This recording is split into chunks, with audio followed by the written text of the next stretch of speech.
If you just picked up the brand new Steam machine, here's all the amazing features and tips and tricks you need to know to really get the best value out of your device. Because there actually is a handful of them. And yes, I'll be sure to include timestamps of all the stuff that we'll be covering in today's video in the description down below for your pleasure. Let's start off with one of the most unique features of this device, and that is the LED light that you have in front. This LED light is customizable.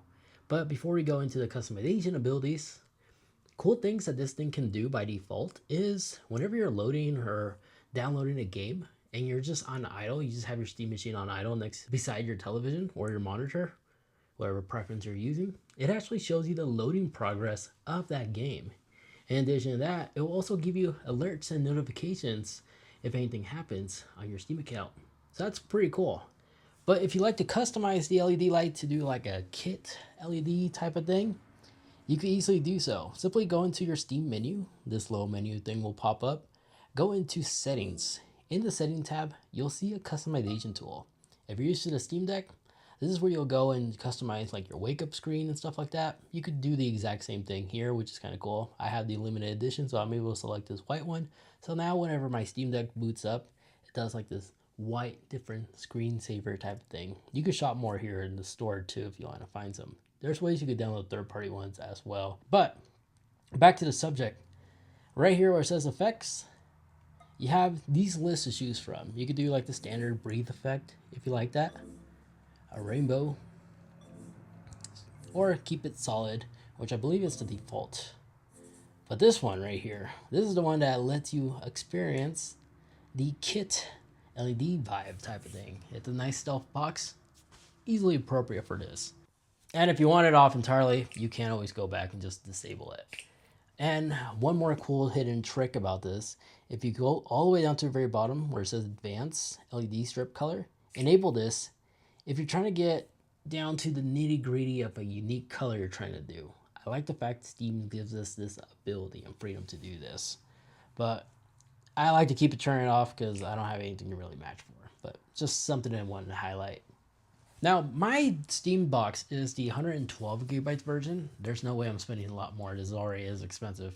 But there's a pro about buying this entry-level storage is it supports expandable storage. Just like a PC, you can hook up an external SSD or a mechanical one if you feel like a rebel via the USB-C or the USB-A port that has in the front or back. But if you look closely in the front, you do have a MicroSD slot.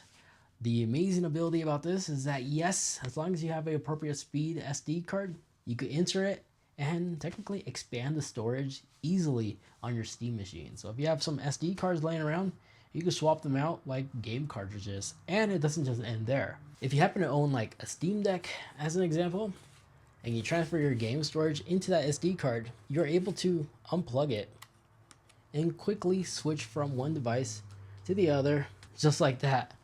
And if you go into your storage, we just insert an SD card, and we just added another game. And you can also include game files too if you don't have iCloud and the cloud storage thing enabled. Now, the Steam machine does have the ability to switch to desktop mode. So if whatever said reason you need a working desktop, it's not Windows, but it is SteamOS with Linux, you can get away with a lot of PC-like features on this machine.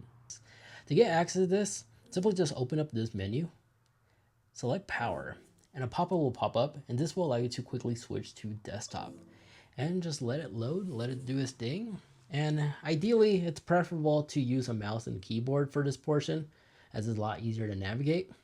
But here you go, you have a working desktop right here. Yes, you do have access to Firefox, and yes, you can do other things like download Google Chrome and a bunch of other stuff. But the reason why I'm bringing you here is that if you have other PC games like GOG, or you like to download like the Epic Game Store, you can also do that. You just have to be on this side to do that. Oh, and real quick, in case the mouse and keyboard is just not available for you, on your controller, if you're using like an Xbox controller, it's typically the X, or the PlayStation button if you're using a PlayStation button.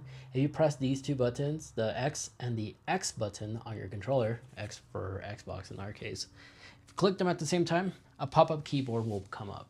So you can still type. But it's a lot easier when you have a keyboard on hand. But if you like to install GOG or other launchers, you need to launch the Discovery tab right in here. If you don't see it, you can always go in the corner right here and you can launch Discover right here. But from here, what you need to do, search up Heroic. I'm just type in he or here. Here it is, Heroic. Tap download, let it install. Again, if you need that virtual keyboard, if you're using a controller, the Steam button or the logo of that controller, and then press the X button, a virtual keyboard will pop up. But now real quick, while we're waiting for this to load, if you've been liking this video so far, like to support the channel. If you can, kindly hit that like button and like, that really does help out the channel, as that allows the channel to be powered by you guys, the viewers, which is why you don't see brand sponsorship segments taking like a minute or two off your time.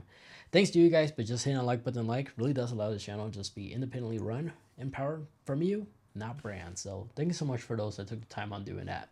Let's carry on. So now that it's installed, we want to go ahead and tap launch. Let it launch, and it's going to brief you through like what it does, what it can do. Just hit exit and then enable this to send anonymous data to improve the system, or you can hit ignore, personal preference. And then what you're going to do is tap the login sidebar over here. From here, you could either log into Epic Game or GOG, even Amazon Gaming too, which is surprising that's here. Just go ahead and log in. And real quick, if you're trying to install Fortnite, unfortunately there's like a blocker that doesn't support Linux, which is what SteamOS primarily runs on. It's just a blocker that they have to prevent people from cheating for playing Fortnite and stuff like that. So some games may not be compatible doing it this way, but one of which is Fortnite, unfortunately. But just log in with your login credential. And then once you have one account, you can log into Epic Games if you like to.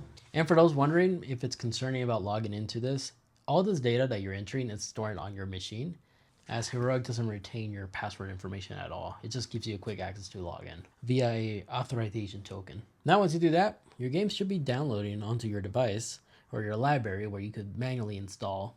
And there you go. We have our Witcher game right there from GOG, and we could install it right here. But before we go ahead and do that, go on the side over here and go into Wine Manager. In this window, you'll see a bunch of different versions of Proton to install. Proton's what's needed to run some of these third-party games from other launchers. It basically allows the two to communicate from a Windows computer to a Linux operating system, which is this. The only one I recommend installing for general use is this one on top. Mine already has it installed, as you see right here. It was installed by default, but if it isn't, just hit the down arrow. But this one should support a majority of popular triple title games. However, if you're playing a certain niche game, there's websites, ProtonDB. Quickly search and see what version does your game that you're trying to run needs. I have a link in the description down below for reference. But once you're done installing it, go into settings and then go into game defaults. And on the Wine version, it should be the GE Fast latest right here. On the Wine version, just make sure the latest one is selected. And if you're using a certain different one that's required for your game, you could just use drop down menu and just select that one. And then once you do that, go into general on the sidebar and go down until you see the section where it says add Steam automatically right here. Add games to Steam automatically. And then once you're done with that, go back in library and now just tap the little download arrow and go ahead and download it. Make sure all the download storage destination is correct and then hit install. And that's it. Now you're all set. Now in terms of game emulators, you can run emulators on this, and I do have GameCube games on this I'm experimenting with, and N64. N64 works flawlessly, but that's gonna have to be a whole dedicated video because it requires a lot of detail in that video. So make sure you are sticking around until that video is uploaded. But in the meantime, let's go ahead and carry on and go over some other cool stuff. Now, the next cool feature about the Steam Machine is the compatibility to third-party controllers. You can run Xbox controllers or the PlayStation, even Nintendo controllers, or other third parties you can find on Amazon. Because there's a built-in universal dongle to the Steam Machine, so you do not need to have it physically connected to a USB port. So, switching back to our original SteamOS, on the top right here where it says Return to Gaming Mode, just double-click on Return to Gaming Mode. It may not let us because we're downloading something, but you could override it and just say yes. And you're seeing that new animation that I selected for the screensaver for this device. So in here, go into the Steam menu button right here. In this section, go back into settings. And instead of just going into Bluetooth and connecting it that way, it's easier if you go into controller. Because whenever you add a controller right here on the very top, it will walk you through how to pair it on that device. So you can either follow the on-screen instructions, plug it in physically to the OS cable, or you could just go down here and click pair controller. It's walk you through the process, and you can bring a drop-down menu to select the controller, because each controller pairing mode is different. So it's kind of cool that it gives you pictures right here how to put the device into pairing mode. But once you do that, simply follow the on-screen instructions, hold the Xbox button and the pair button on top, allow it to search for a Bluetooth device, and then from there, it should automatically pair, just like that. If you'd like to add another controller, just enter pair mode again. And that's how you can pair a wireless controller onto the Steam machine. Now these next ones are just a couple of settings I recommend others to at least adjust or be aware of, and that is the night mode. You'll find this mode in the display. In the display mode, just go all the way down until you find night schedule mode. And this is where you can go ahead and enable that and select the time you like to start and end. And yeah, everything else is pretty much self-explanatory. You can also change the sensitivity if you like it to be really aggressive or not aggressive. Or you can just enable it this one time until morning if your eyes are just feeling it. So it's a cool little tool right there. I also recommend enabling. Now, if you have an OLED TV, you may want to enable the dim brightness a little early, and you'll find this in the power section. In the power section where it says when plugged in, even though it's not a Steam Deck, but it's the same setting. When you go in on the very top, select this drop down menu will pop up. Select like 5 minutes if you have an OLED. This way you don't face burn-in. But if you don't have an OLED, maybe you have a gaming LCD or something like that, feel free to select an hour.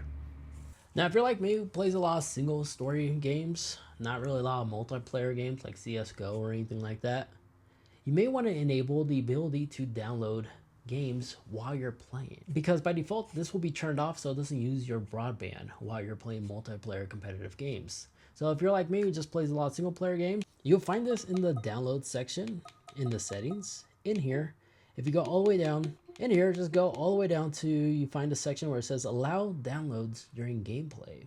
Have this enabled, and this will allow your games to still continue to download even while you're playing single player games or casual multiplayer games like Borderlands. Now, the beauty about having a Steam machine is that it could behave as a hub for all your game needs. By this, I mean like you could actually install local storage games onto another Steam device or your PC. Basically, the ultimate hub that you privately own in your household. To have this capability enabled, if it's not working for you, you may need to go back into your Steam settings. In the settings tab, go down into storage or downloads. In the download tab, go down until you find game files transfer over local Wi-Fi. Have this enabled, and now on the Steam Deck or on your PC, it'll all transfer locally. Other than that, there we have it. Those are all the amazing things, some tips and tricks you could do on the Steam machine. Let me know in the comments if I forgot one or you have one you'd like to share for everybody else. Feel free to comment down below for the rest of us to also check out. Other than that, there you guys have it. Appreciate you guys so much for watching. If you'd like to watch more, maybe like check out some cool tips and tricks you could do on CarPlay side of things if you're on iPhone. Don't worry, my Android users. If you're on Android, I also got your back as well, as I go in depth and do a tips and trick video for Apple CarPlay and Android Auto. Feel free to watch these two videos, and I bet you will learn something new in both of them. Thank you so much for watching.